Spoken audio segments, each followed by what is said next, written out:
Hello, everybody, and welcome to another episode of How to Get Hired with me, Bill, the company's expert. This is the podcast or live stream where we talk about anything. It's a general Q&A we talk about anything to do with careers, getting hired, job interviews, resumes, all that stuff. How to do networking, what are the different methods of discovering jobs or applying for jobs. Anything to do with careers, employment, that kind of stuff. We talk about quiet quitting even. We talk about should you quit your job? We talk about how to get promoted, all that kind of stuff. What skills are necessary to climb the ladder? This sort of thing. So anything related to careers, feel free to ask. If you see the chat, get in the chat, ask me a question. Now, I had like literally a minute to prepare for this. So usually what I did in the past was I started off by reviewing some of the poll questions that I send out every day, and I get some interesting answers. We get thousands of people voting on the multiple choice sort of answers, and I'd like to review those. Unfortunately, I don't have it up in front of me right now, so I can't really do that. The one out today, if you haven't seen it already or you haven't answered it, is about networking. Should it be taught in schools? Is it taught in schools? If it is, should it not be taught in schools?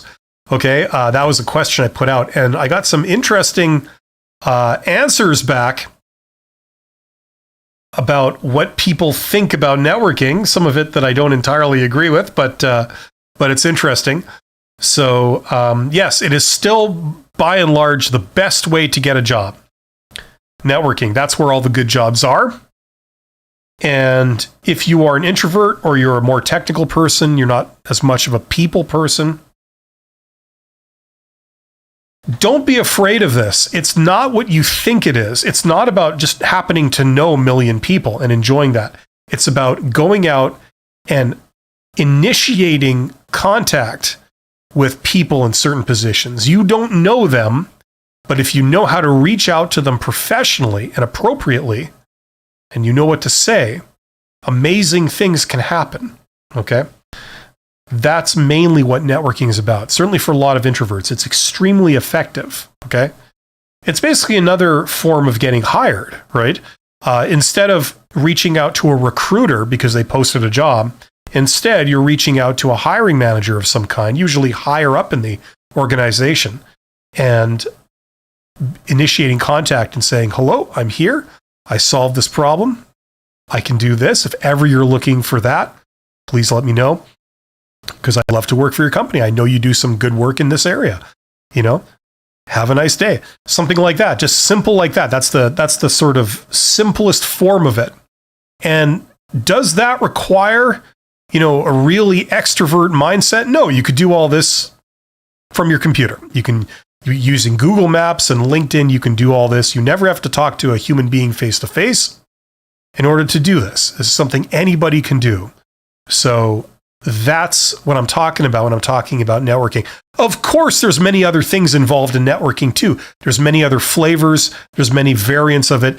It ranges from what I just described all the way to the other extreme end of the spectrum, where you're going to networking events where you don't know a lot of people there and you are meeting them face to face in a group type situation and initiating conversations. That's the other sort of end of the continuum. And on that continuum, on that line, there's like so many different things. Okay. So there you go. I see there was 11 people. There's now 8 people here. Thank you for being here. If you have any questions about job interviews or anything like that, let me know. Ultimately, this is a Q&A, so I'm here to talk about whatever you guys want to talk about. So let me know what that is. Last week we talked about the salary question. Okay, I did a video on the salary question. When they ask you in a job interview, what are your salary expectations? I still get people saying like, oh, I just say, market price. I say whatever the average is for this role. Not a good answer. I get people that say, oh yeah, I said that and I got hired. Yeah, I agree. You got hired in spite of saying that. Yes. The salary question, as everybody knows, or a lot of people know, it's a filter. When they ask this to you in a job interview, especially early in the process, they're not asking because they want to actually try and accommodate, your salary expectations and come to a mutually agreed upon number. That's not why they're asking it. They're asking it to filter you out. Okay, if you say something over a certain amount, then you've just eliminated yourself, right? So the tendency is to, you feel a certain pressure to lowball yourself and ask for very little money. The problem with that, of course, is that then it makes the job not worth doing. So if they do offer it to you, it doesn't make any sense for you to take it because you're making minimum wage or something that's below what's reasonable for you. So this is the dilemma. This is the problem with this question. There's 14 people here. Welcome to everybody who's here. Get in the chat. This is a Q&A. I have no plan, no agenda of what I'm going to talk about. I'm here purely to answer questions. So if you have any questions about getting a job or careers in general, how to get a job, how to do a job interview, anything like that, let me know what you are wondering. Here we go. The award for the first person in the chat goes to Bet Samji. Hey, hi Bill. Last week you talked about how passing the ATS test filters is not to your liking. Could you explain a little more why? Okay, well, I did explain that last week. Okay, here's the reasoning. Now, ATS, you're talking about applicant tracking software. So, just so everybody knows, applicant tracking software is software where they're automating the early stages of the recruitment and selection process. So, usually you find this when you submit a job application to a website, or you could email it in and it goes into some system. And instead of a human reading your application, like that includes your resume, instead of a human reading that, it's software. Software reads it. And then the software does the initial filtering itself.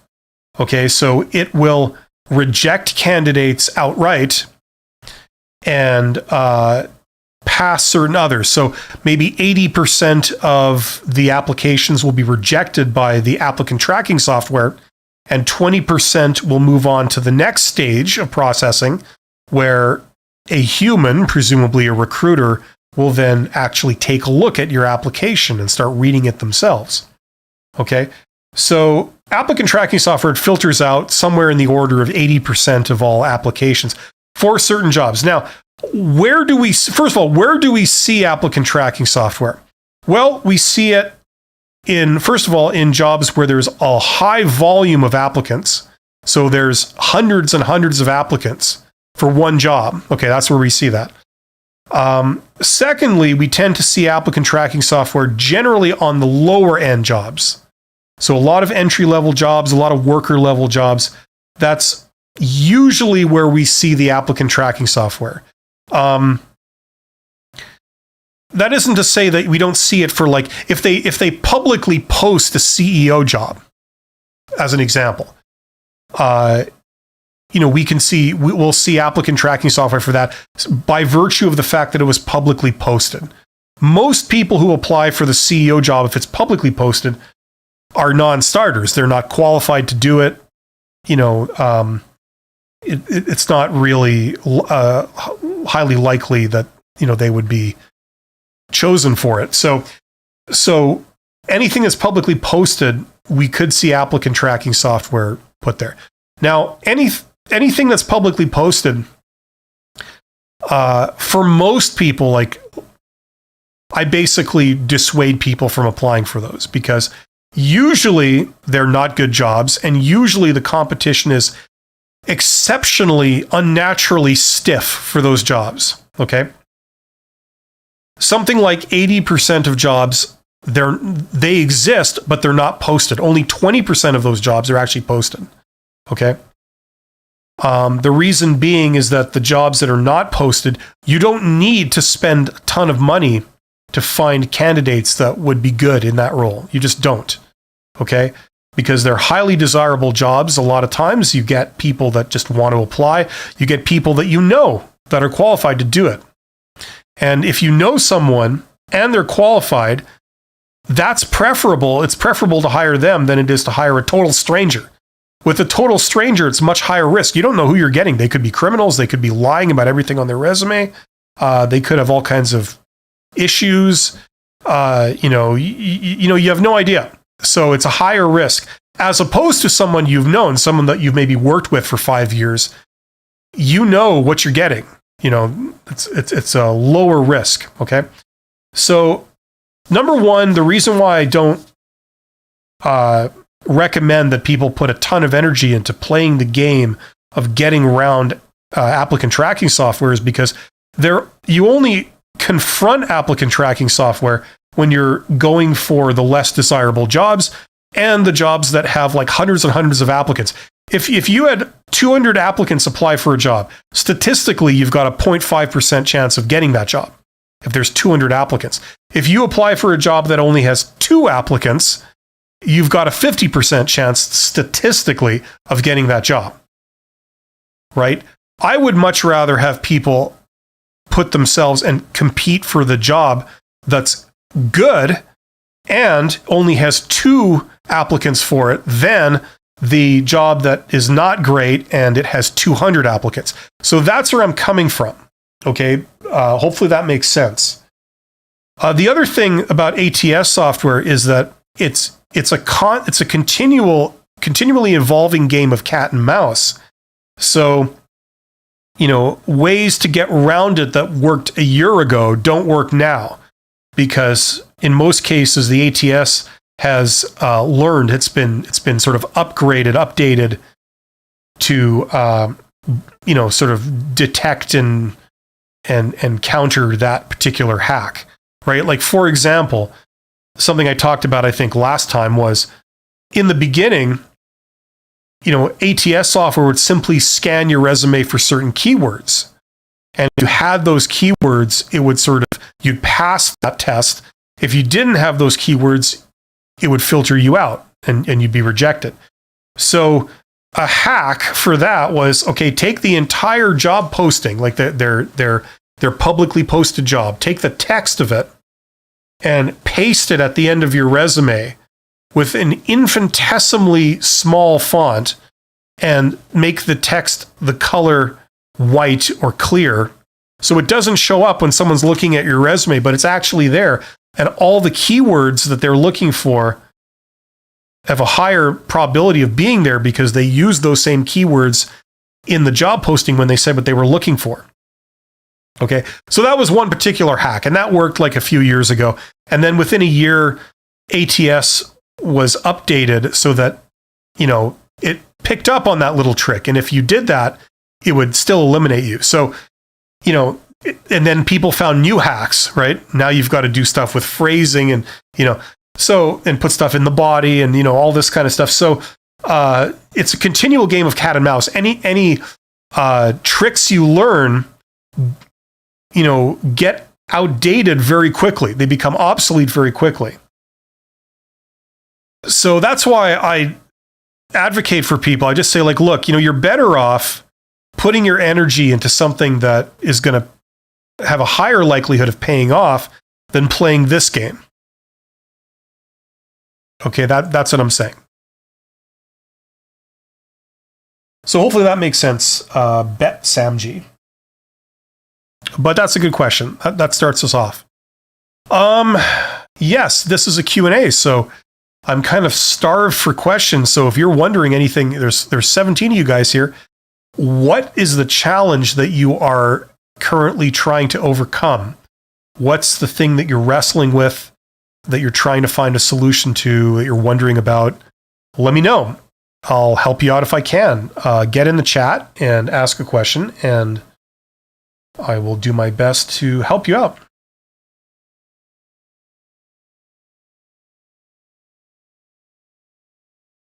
Murica Stuff says, is an interview a way of filtering out the crazies if the hiring manager already likes your resume and invites you for an interview, absolutely, yeah.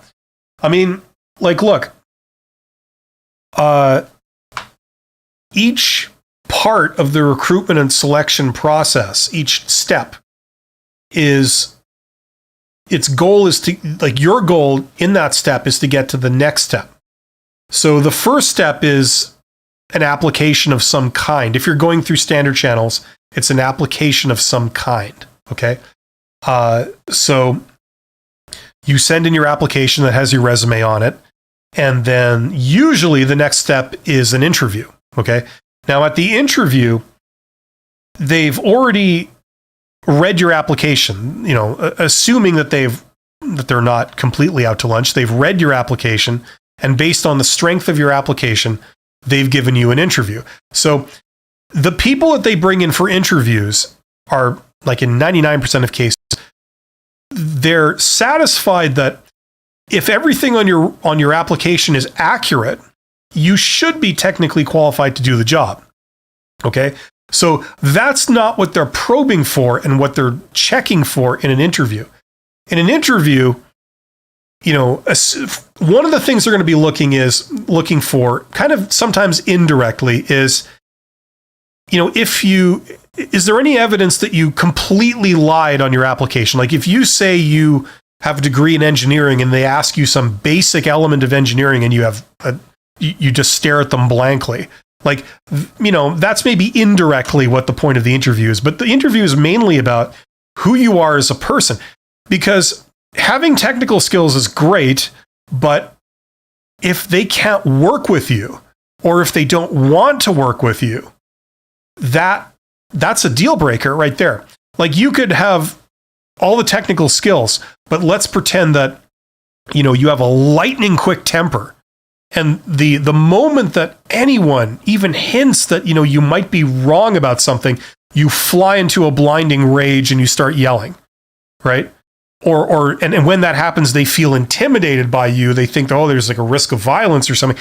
You know, that's a deal breaker. Like, at that point, they don't care how technically qualified you are for the job. You could have been a whiz kid in your class in university or whatever. But it doesn't matter, because they cannot work with you. So that's what the interview is about. It's about who you are as a person, okay? I was actually going to do a video on this for tomorrow. But, you know, other things that they'll check for, standard things, are like, do you actually have an interest in doing this type of work? Because sometimes people will apply for jobs and, you know, either they're desperate and they need money, so they'll just apply to any job, or they'll apply to a company and they're not really interested in doing this job. They want to climb the ladder and be up here, right? They think they deserve to be up here now, but they're applying for this job. So if you show up to the interview and they discover that you really have no interest in doing this kind of work, but you are applying here because they pay well and you like the company, that's maybe not the best candidate to hire for this job, right? So that's what job interviews are about. It's about checking who you are as a person and seeing if it makes sense for you to be in this role, and, you know, they can work with you and they would want to work with you. And, you know, you sort of get along, you know, with them. You have the social skills necessary. So yes, that's what the interview is really about. It's not really about technical skills in most situations. That's usually how it goes. Okay.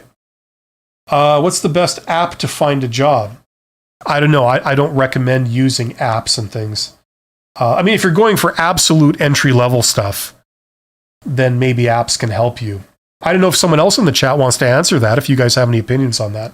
But I don't recommend apps. They all recommend either really crappy jobs or jobs that are good, but, you know, you have a very slim chance of getting through an app. You would get those jobs through some form of networking. That's far more powerful than getting it through an app. Pityush Jain says, how to get senior position jobs? Great question. The best way is internally, usually, for a lot of people, because you know the people involved. Okay. For example, let's say there's a job opening for the head of the IT department. Okay. Maybe it's a 20-person IT department in a bigger corporation, and the existing head of the IT department is retiring. So they have to fill that role.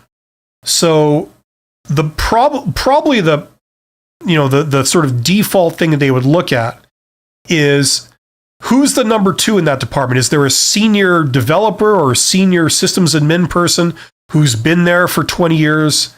Who's still young enough that they're not about to retire, but they've been there. Could you just move them up into the vacant position in the head of the department? Usually that's your best bet. If the company is not interested in doing radical changes, that's your best bet. Now, why is it the best bet? The best bet is because that person has proven themselves. They've been there for 20 years. You know what you're getting with that person.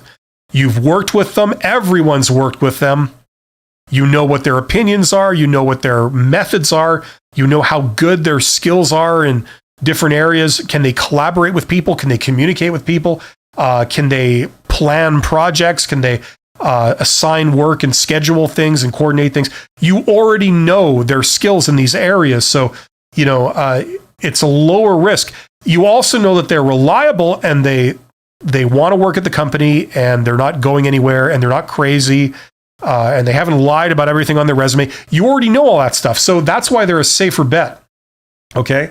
Now, if you aren't on the inside of a company, what's the best way to get senior position jobs? There's many things, but one is some form of networking, like I say over and over again, okay, is to reach out to these people.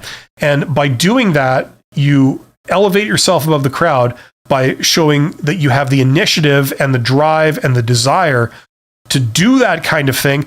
Also, you are getting a face-to-face interaction with the decision maker so they can see who you are, okay? This is important because, if you're competing with a bunch of people that are just resumes on a desk, they haven't met those people yet. They don't know if those people are any good, if they have any communication skills, if they click as people, if they're crazy, if they're unethical. You don't know. But here's a person that you have spoken to face to face. You've seen how professional they are, how charismatic they are. You've seen how you guys get along and you can, communicate really well together. You've seen their passion for that work. You've seen evidence that they know their stuff because they've been talking about that industry and the work you do and some of the challenges. They've seen all this now. So that really helps to elevate yourself above a bunch of other resumes on the desk. So you are now at the top of the pile, the figurative pile. Okay, so that's usually how you do it. Or you could publicize yourself within an industry. If you're in a specific region, like a city or something, and within that industry, you're a known quantity. You have you're in groups on social networking that talk about that industry. You're doing a lot of posts. You've gone to industry events and represented your company, and you've networked with other people from other companies. So they know you. They know you already. And then when you say, I'm looking for a job, I'm putting myself forward for this vacancy as the head of the IT department, they go, oh, yeah, I know that guy. I've dealt with them on the phone several times. I've met them a couple of times. Yeah, they know their stuff. They're reputable because I know they've been working at our big competitor for the last 5 years and has represented them. So that's a way to be seen as an authority in the eyes of the employer. So those are a couple of methods right there. You're welcome, Bet Samji. DR says, arranging a resume that passes ATS. Yeah, we just sort of talked about that. Chico Stick 2008. I've been applying through Indeed, LinkedIn, and directly through company website, but I've yet to find anything. Check out networking. Like if you've been applying to posted jobs and you've been doing a lot of that and it hasn't gone anywhere, add other components to your job search campaign. There isn't just, just one way of finding a job and applying for a job. There's several methods of discovering and applying for jobs. Okay. Responding to posted job ads is only one of the methods, and it is not the best method. It's the default method when you're a student and when you're just starting your career, but it is by far not the only method. It's not the best method. So make sure you're adding other things in there. The biggest one would be networking. I mean, I've got a course that walks you through all of that. A lot of people have bought that course in the last week, actually. So thank you for the people that bought it. Hopefully it's working for you. But yeah, I put all my step-by-step advice with templates and everything all there. So that's a resource if you want to go that way. If you do, there's a link in the description box below if you want to check that out. Okay. The bottom line is that, a lot of bigger companies, what they want to do is they want to funnel you through the HR hierarchy. They want to send you to a recruiter, right? If you're at the entry level, that's usually what they do. However, it's better not to do that. It's better to go directly to hiring managers and things like this. They're the actual decision makers. There's many reasons why that's much more effective. Brian says, "Hi, Bill.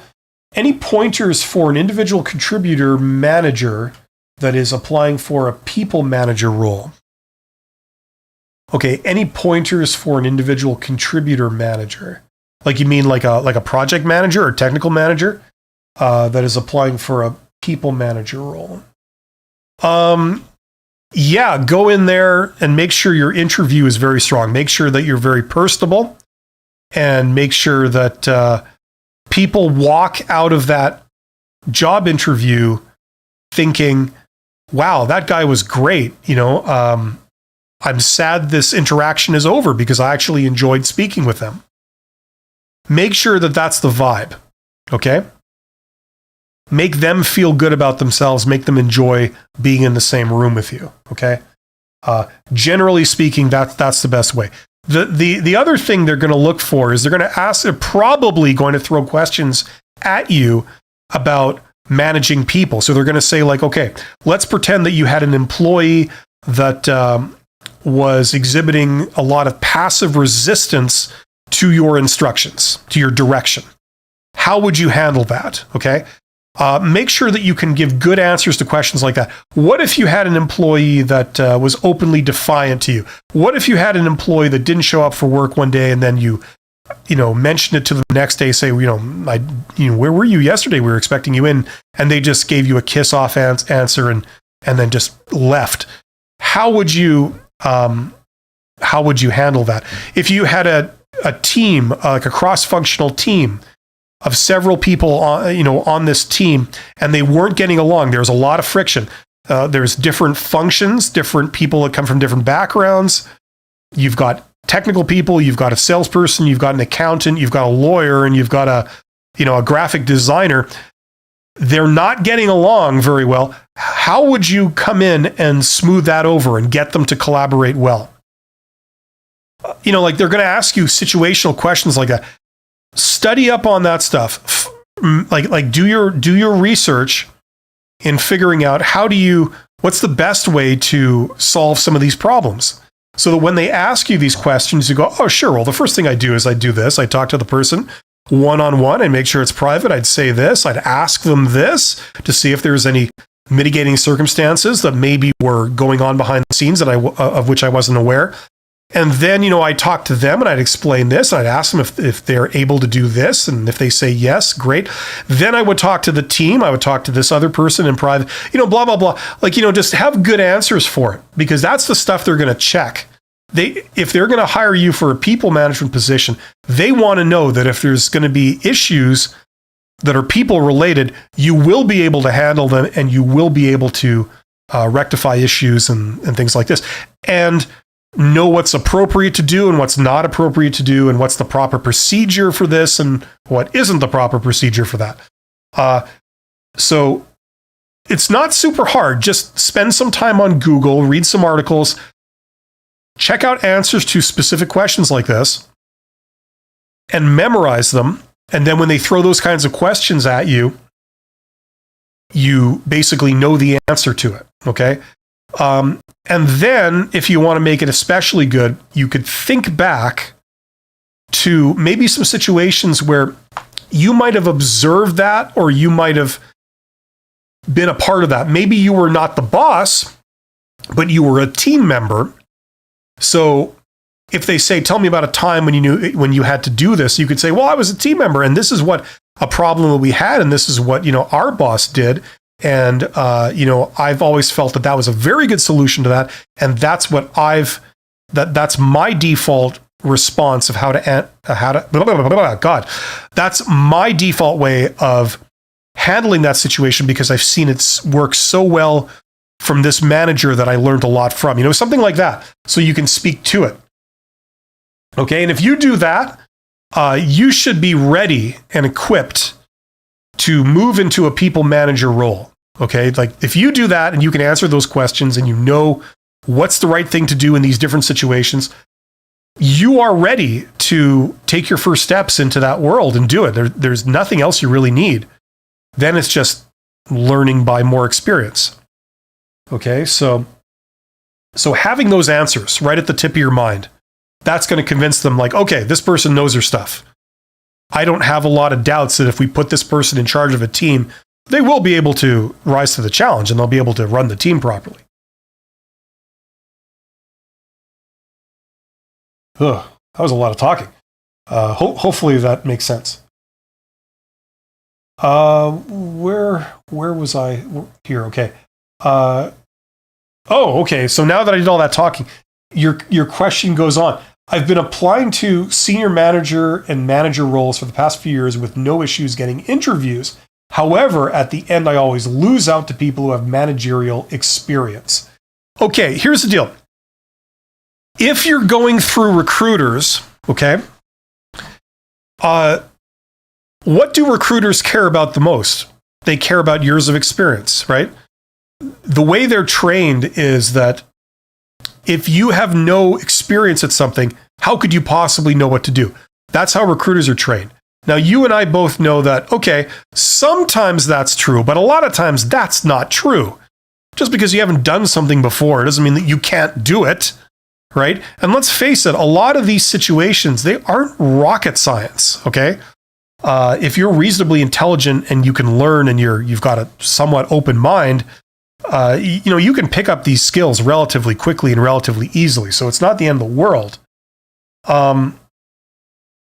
So that's how recruiters think. Now, if you have no experience or less experience at certain things that they consider important, you will always be at a disadvantage when going through a recruiter. Because like for example, if you want to change careers, that's the most extreme example of this. If you've been a plumber for 20 years, but you want to start over and become a teacher, okay?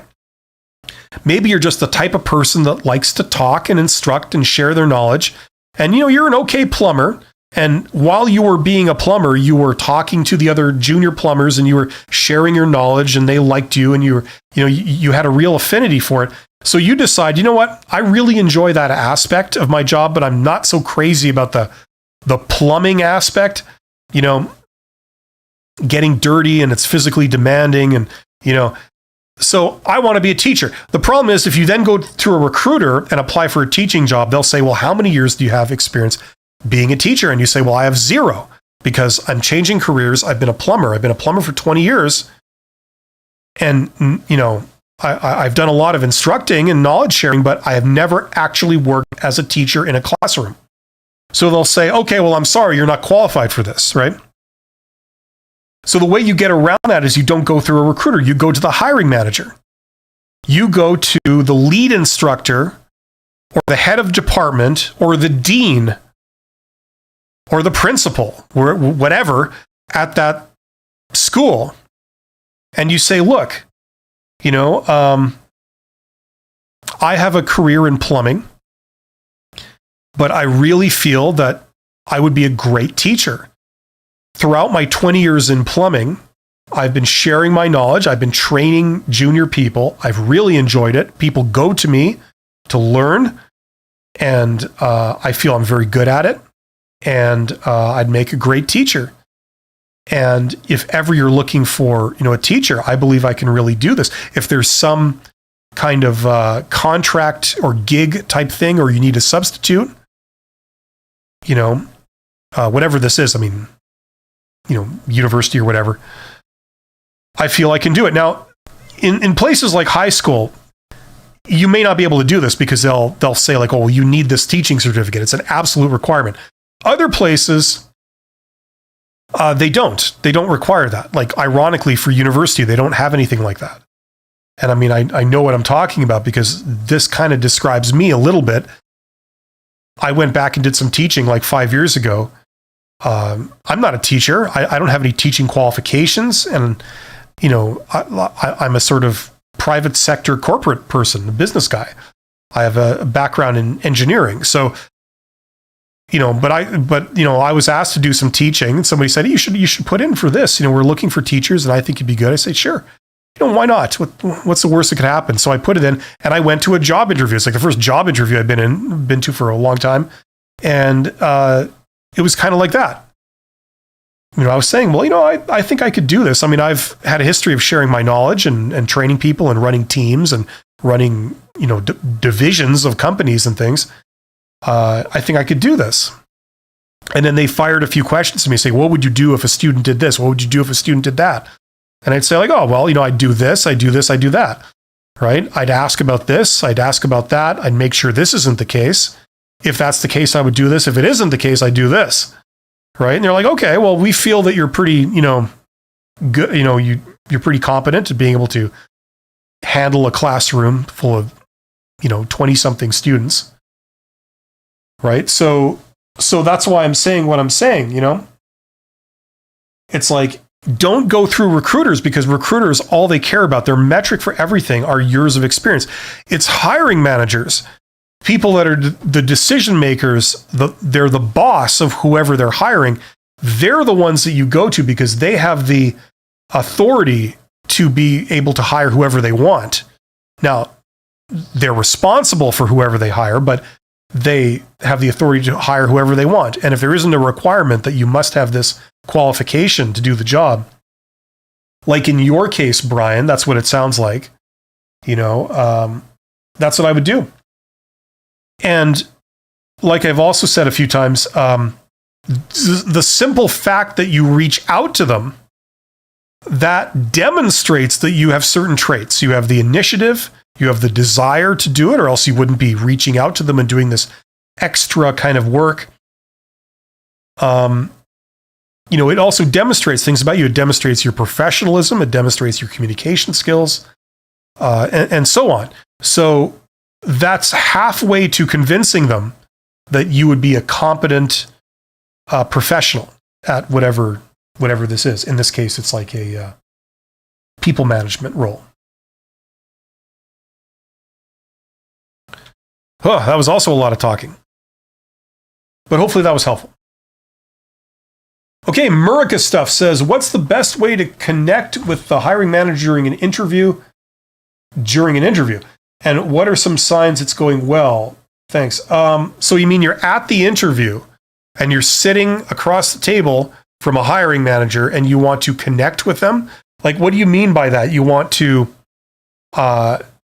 establish a good rapport with them? Is that what you're talking about? Because the word connect means like you don't know them, but you want to initiate contact with them. Excuse me. So establishing a rapport is how I'm interpreting what you're asking. So during an interview, now when you say interview, you're talking about a job interview, I'm assuming, not an informational interview or any other type of interview.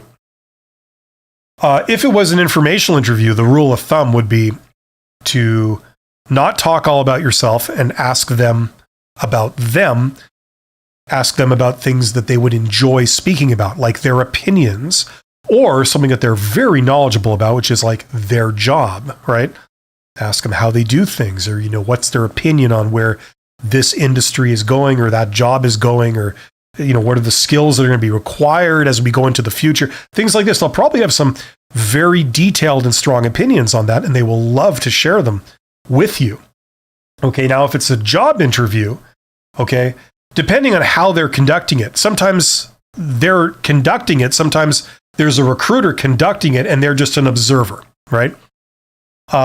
If they are conducting it, okay, try to turn the interview, instead of like an interrogation, try to turn it into a conversation. The best way to do that is if they ask a question of you, they'll say, tell me about a time you did this. You answer it, but you end your answer with a question back to them. You say, oh, well, that happened to me a year ago. This was the situation. This is what happened. This is how I resolved it. Has that happened?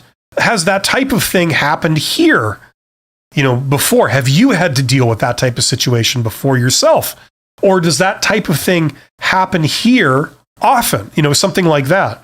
So now you're turning it back into more of a conversation. They're saying, oh, well, we've had that happen occasionally, and we've had people that have done that, and we've had to sort of deal with them. And then you say like, oh, is that, when you guys handled it, have you gotten a similar outcome to what I got when I handled it that way? Something like that. So now you're turning into a conversation, and you're having a free-flowing conversation, and people love that. People love that when they get asked about their opinions or about their experiences, and it's something they want to talk about. How you feel it should be done, or what's your opinion on this. People love that. It's a flattering thing when people ask you for your opinion. And it's also really easy to have a free-flowing conversation as opposed to this forced interrogation. It usually feels awkward. There's a lot of awkward silences and things like this. So if you can try and turn your interview from an interrogation to more of a conversation, people usually enjoy that more. They enjoy being able to express their own opinions and experiences as opposed to just listening to your stories about you. Okay, that can help in the interview.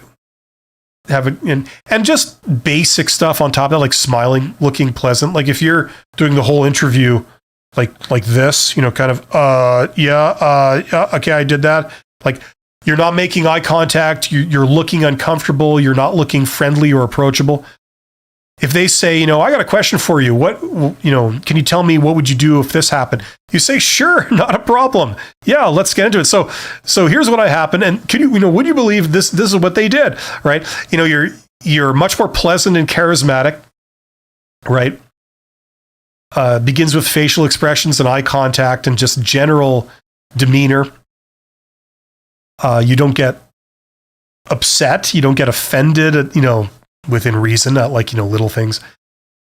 That'll help them like you. That'll help establish a good rapport. Hopefully that's what you were looking for. Piyush Jain says, thanks for your answer. It was really helpful. Looking for a video on how to get job both inside and outside organization. You are the best guide. Well, thank you. Like there's many vectors or whatever you want to call it into an organization.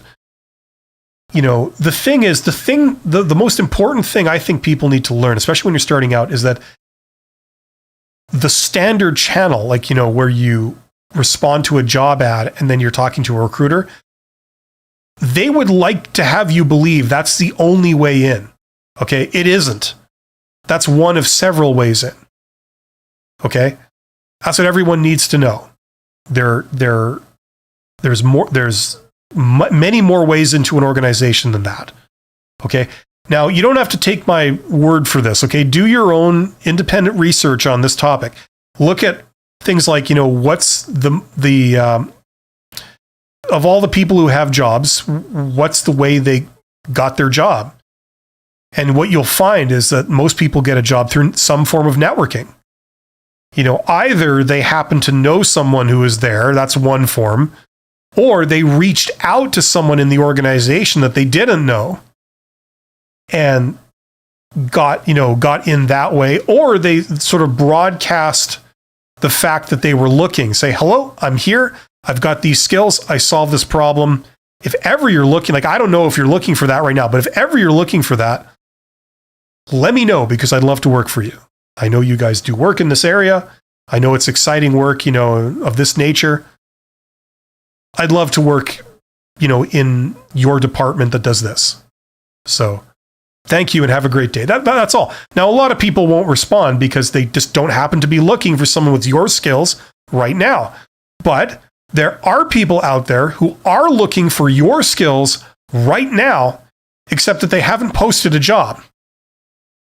80% of jobs, they get filled before they're posted publicly. They might post it internally even. They might go to their HR department and say, do you have any resumes on file, the people we didn't hire, but they were still good candidates? So just give me those resumes. I'm going to contact them, Before you even get to that stage, the hiring manager thinks, do I know anyone? Is there an internal candidate that would be good for this role that I could promote into the role, or I could move sideways into this role? Or is there someone I know that's outside of the organization, somebody that I have dealings with at another company that I know are good, that I know of the skills that I'd like to work with, I enjoy working with? Could I ask them to come in and, maybe we'll explore whether it makes sense to offer this job to them? Jobs get filled a variety of different ways, and these are some of the ways. It's only when all those other methods come up short. Nope, I don't know anyone. Nope, there's nobody internally I could promote into this. Nope, HR doesn't have any resumes on file of recent applicants that, were good. It's like, oh, okay, now we post the job publicly. This sucks because it means I got to pay for it. People have to do a lot of hours of work to post the job. We now have to write an official job description. They're going to hit me up for what are the requirements? What are the duties? I have to list them all out, find out everything that role is supposed, the person in that role is going to do. I have to really write an official list out, give this to HR, have them post it, have them proofread it. It has to be approved. Other people have to sign off on it. Then I've got to be there for multiple rounds of interviews. It's like, oh my God, this is going to take up all my time. We've got to pay for background checks because these are strangers that we're interviewing. We don't know who they are. They could be criminals. They could be crazy.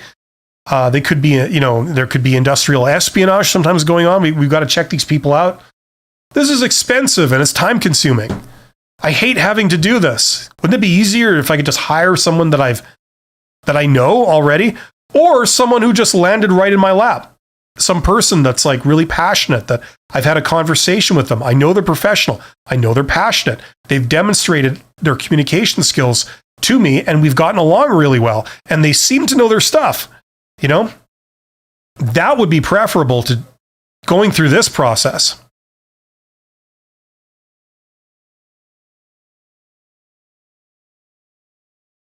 Right?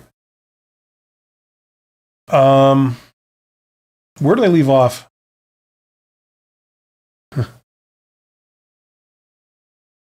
Let's see here. I guess that last question there, right? So, this is the thing. There's many ways in, and if you ask a recruiter will try and tell you that, oh, the only way into this company is through me, through a recruiter. That's what I do. It's like, no. If you want evidence of that, look how most people in the organization get their jobs. They didn't get the recruiter. They got an interview with the hiring manager based on the fact that they either reached out to the hiring manager or their brother is working as a subordinate of the hiring manager that put in a good word and said, hey, you should interview my brother.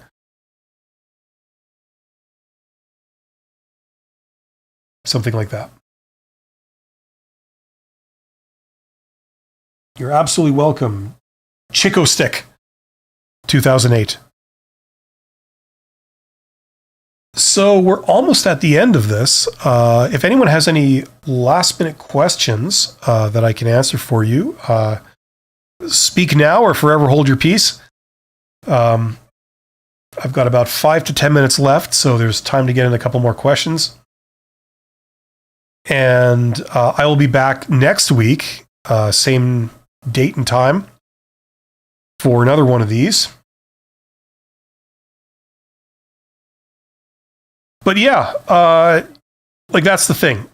You know, the problem is that a lot of people who give out advice on how to pass job interviews and how to get jobs and all this, they tend to be recruiters who work in the HR department. So there's a bit of a conflict of interest if they tell you, oh, yeah, you don't need to go through a recruiter. No, just bypass the HR department and go directly to the hiring managers. You know, I mean, this is the thing. You can use Google Maps like I've shown. I will show this again just because it's so simple and a lot of people don't know it. I've shown this off many times, but you know, I'll do it again just for the hell of it. Like, okay, so I live in the city of Winnipeg. Let's pick a different city. I don't know. Minneapolis. How do you spell Minneapolis? Here we go. I don't even have to know how to spell Minneapolis. I can just pick it out of the autocomplete there. So Minneapolis is a city in Minnesota, I think, right? So I'm going to go to maps, right? So let's pretend that I lived in Minneapolis, okay? Here is a map of Minneapolis. Let's zoom out a little. Oh, this is it right here. That's the city. Okay, so like, yeah, this is the city. I guess this is the greater Minneapolis metropolitan area, right?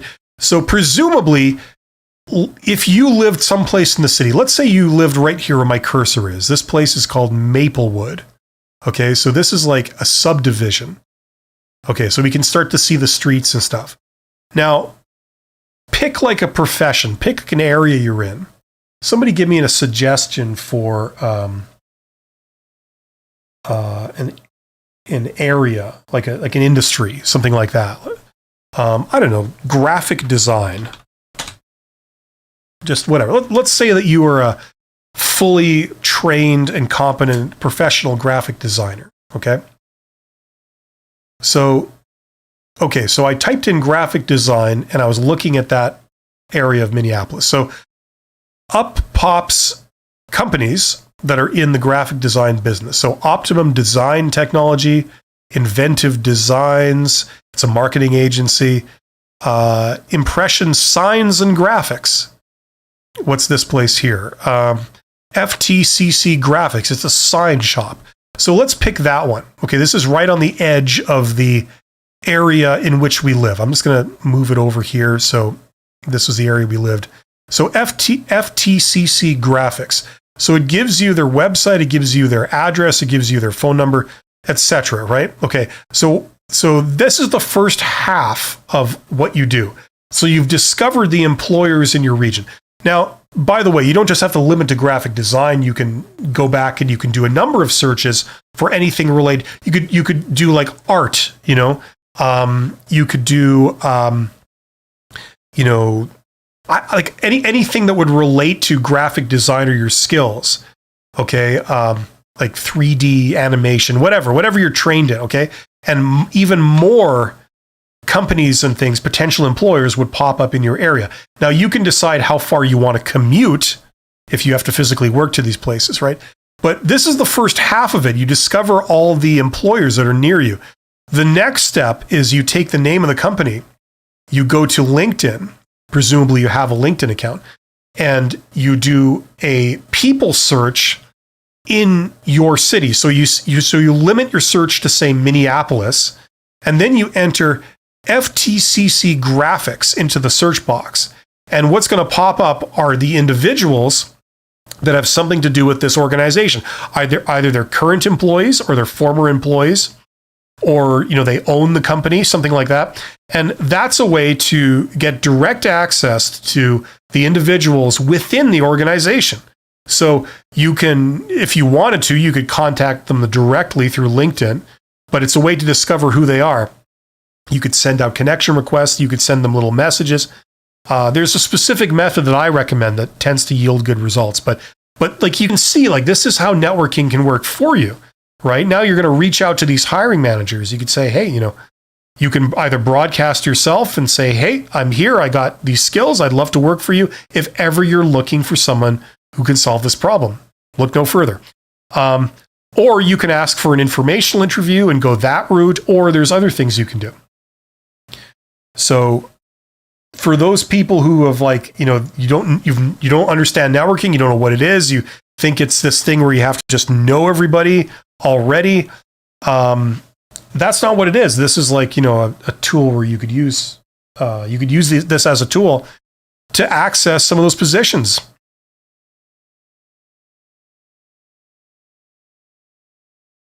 Okay, Murica is in the interview. You're welcome, Brian. Moises. Hi, Bill. This is Moises. Last week, I received a call from a company to have an interview. They did not call me as scheduled. I tried to contact RH, like HR, with no luck. What do you recommend me?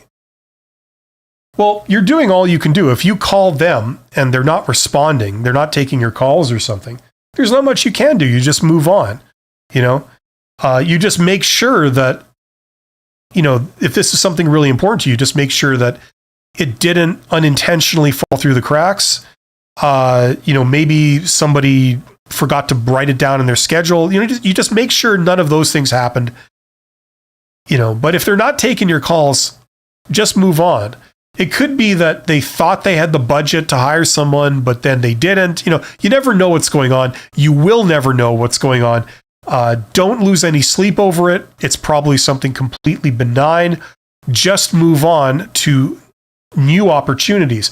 Now, if in the meantime, these people call you back, great, awesome. But don't just sit by the phone waiting for it to ring. Go out and focus on generating new opportunities and always be focused on the next big opportunity, okay? It's best for your mental health, and it's best in terms of maximizing your chances of getting a good job. P.S. Jane says, how physical look is important. I look young for getting a senior position. I almost carry 19 years experience, but find it difficult to get into senior position. Yeah, well, some of us look younger than we are. Other people look older than they are. Sometimes they want someone young. Sometimes they want someone old, and it's either an advantage or a disadvantage. I would just make sure that, look, you can't change your looks, okay? So I wouldn't worry about that. If you feel it's a concern, I would make sure that you communicate to them, like you just did to me, that like you in fact have 19 years experience in this industry or in this role or, whatever. Okay. So I would make sure that you present that up front, like front and center. You want to make sure that's communicated very clearly so that when they leave the interview, they don't leave thinking, oh, that person was too young and inexperienced, right? You want them to know, like, you could, if you're comfortable with it, you could even say your age. Like if you're like, I don't know, you're 47 or something, you could say, like, hey, I'm 47. I might look like I'm 21, but I'm 47, and I have 19 years experience in this role. And for that reason, I know how to do this. I know how to do that. And I can do this, make it like pretty obvious and say it more than once in an interview. Don't just say it once at the beginning, because there's always a chance that people are distracted at that moment, or they're thinking about something else right at that exact second, and it didn't really register. So if it's a big concern to you, say it more than once in an interview, okay? So that it really registers. That's what I would say.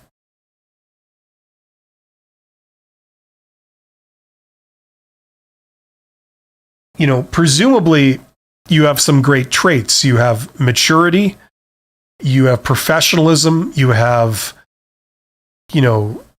decent communication skills, conversational skills, things like this. Make sure those are front and center, And that's about all you can do. You know what I'm saying? If even despite being told this very clearly, they still come away with the impression that, oh, you're too young. It's like, there's not much you can do about that. Some people are just idiots and it will never register. But that's your due diligence. So like if you do that much, that's doing your due diligence.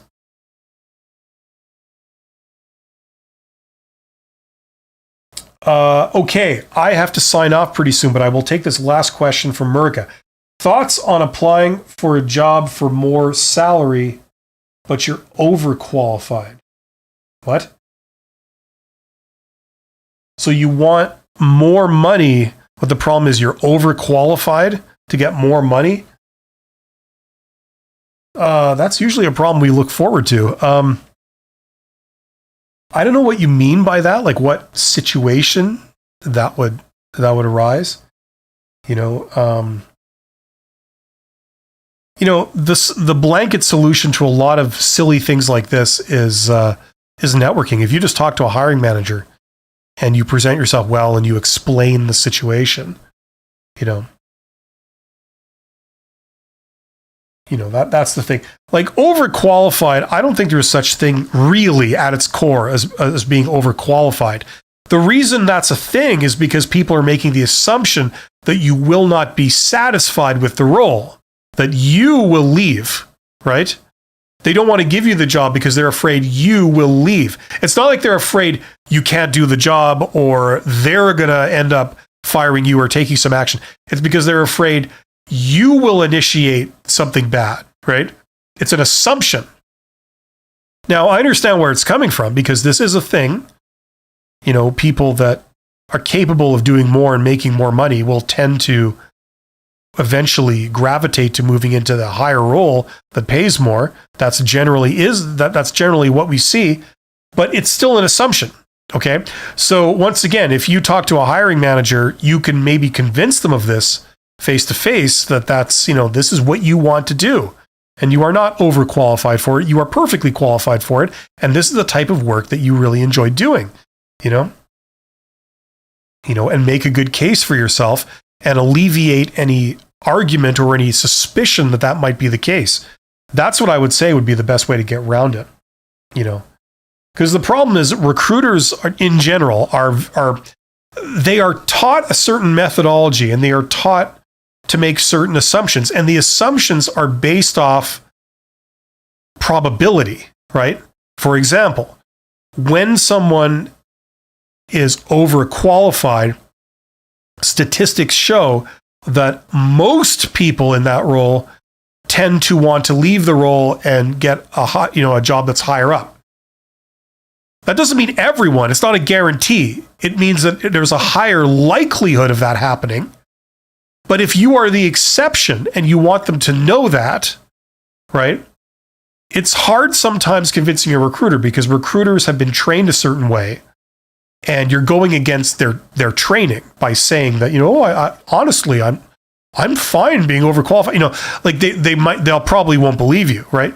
But if you talk to a hiring manager, who isn't sort of conditioned and they're a bit more aware, they've got a bit more aware because they're the ones that are actually supervising employees like yourself, and they know a bit more of the ins and outs of, people's motivations and careers and ambitions and things. So they're not trained on like a methodology. They're trained on their life experience. So you can maybe convince them and explain if there's like a methodology or a reasoning behind it.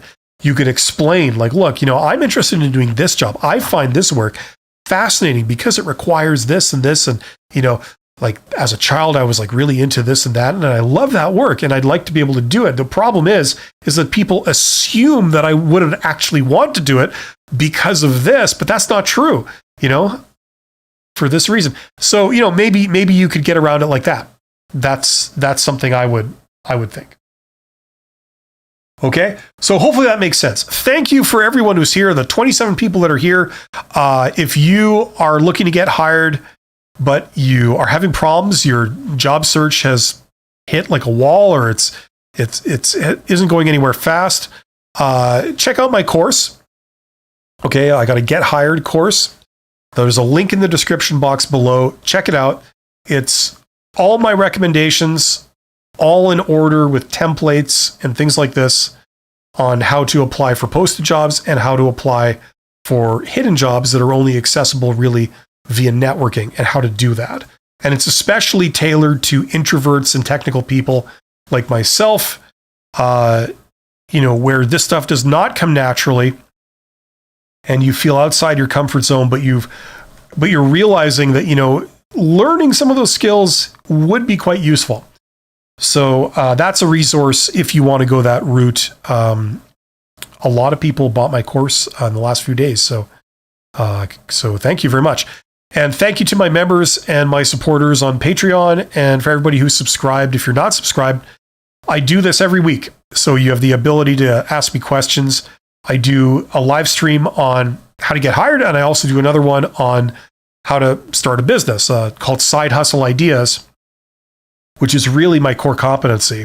I'm a business guy. So I've built businesses and led businesses and all this kind of stuff. So check those out. Thank you very much. You guys are awesome. Have a great week, and I will see you soon. Take care.